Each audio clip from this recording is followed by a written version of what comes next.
हर एक जगह आगा साहब का एक वोट शेयर है जिसका इस्तेमाल उन्होंने हमेशा एनसी के लिए किया है।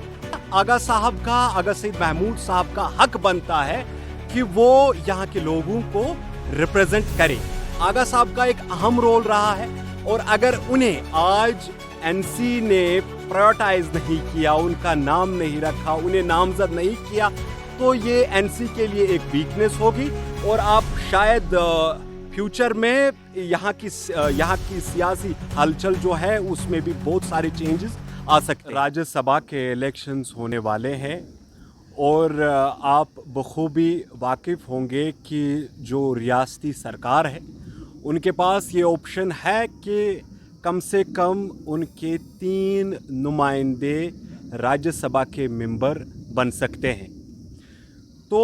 जिसमें पहला जो होगा प्रायोरिटी पे, मैं यहाँ की हुकूमत से गुजारिश करना चाहूँगा, जो एक्सपीरियंस्ड और मायानाज लीडर एनसी के रहे हैं आगा सईद महमूद साहब, उन्हें प्रायोरिटाइज किया जाए और उन्हें राज्यसभा के लिए नामजद किया जाए। अभी जो अफवाहें हो रही है किसी का नाम आ गया या नहीं आ गया, ये सारी चीज़ें अभी अफवाह ही है और हम इस चीज़ का इंतज़ार कर रहे हैं कि कब यहाँ की सरकार ऑफिशियली उनका नाम अनाउंस करेगी।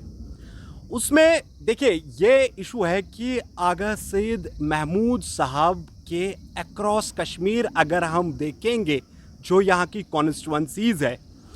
जिनमें सोनावारी है, पट्टन है, जड़ीबल है, बीरवा है, बड़गाम है, लाल चौक है, पापोर है, पुलवामा है, हर एक जगह आगा साहब का एक वोट शेयर है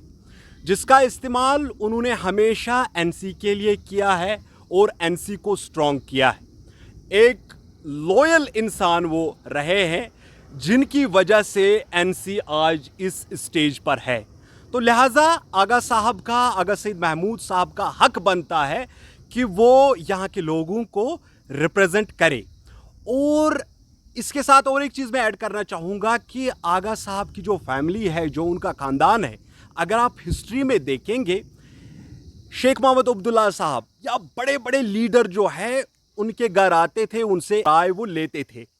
और आगा साहब का एक अहम रोल रहा है। और अगर उन्हें आज एनसी ने प्रायोरिटाइज नहीं किया, उनका नाम नहीं रखा, उन्हें नामजद नहीं किया, तो ये एनसी के लिए एक वीकनेस होगी और आप शायद फ्यूचर में यहाँ की सियासी हलचल जो है उसमें भी बहुत सारे चेंजेस आ सकते हैं। उमर अब्दुल्ला साहब से हम गुजारिश करना चाहेंगे कि आगा सईद महमूद साहब को विद इन नो टाइम कि उन्हें राज्यसभा के लिए नामजद किया जाए।